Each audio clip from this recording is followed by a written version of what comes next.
Bonjour encore une fois de plus. Bienvenue dans notre module de formation. Comment monter son propre bac de pisciculture à la maison. Donc aujourd'hui, j'ai pris le temps de rassembler tout le matériel qui sera nécessaire pour le montage de votre projet.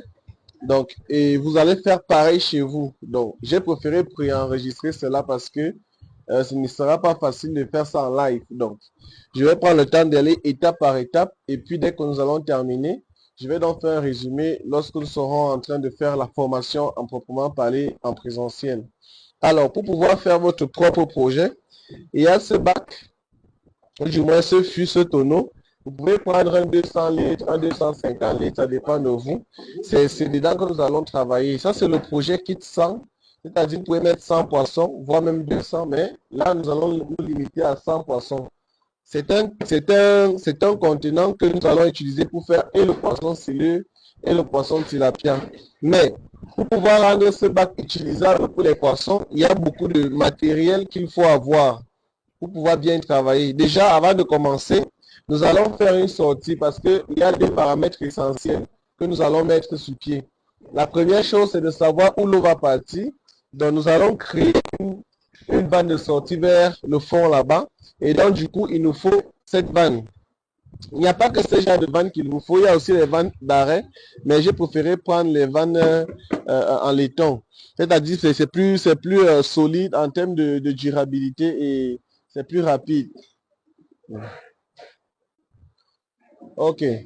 À part la vanne, si vous aurez besoin d'un raccord bâche. Le raccord bâche, c'est ceci. Je vais prendre le temps de bien zoomer encore tout ça. Donc, le raccord bâche, c'est ceci. C'est ce qui permet de pouvoir faire sortir l'eau de l'intérieur du bac à l'extérieur du bac. Lorsque vous êtes en train dès que vous avez déjà percé ici, vous devez fixer ceci pour pouvoir joindre les deux, l'intérieur et l'extérieur. Et puis, ici, on va mettre la crépine, mais ici, on va mettre la vanne pour que l'eau puisse sortir. Donc, vous aurez besoin de ceci. Ce n'est pas cher. Dans chaque pays, il y en a. Ça coûte dans les 1000 francs. Mais ici, au Congo, ça coûte dans les pratiquement 2 dollars.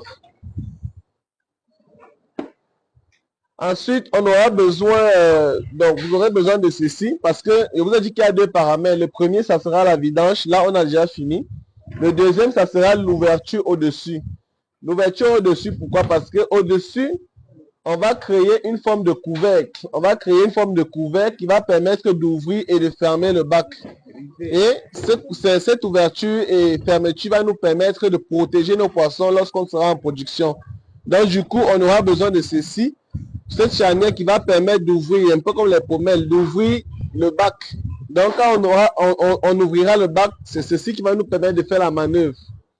Maintenant, pour ceux qui ont les problèmes d'espace ou bien les problèmes de protection parce qu'ils ont les étangs, ils ont les sites qui sont des sites ouverts, c'est-à-dire qu'on peut voler, il n'y a pas de barrière, il n'y a pas de clôture.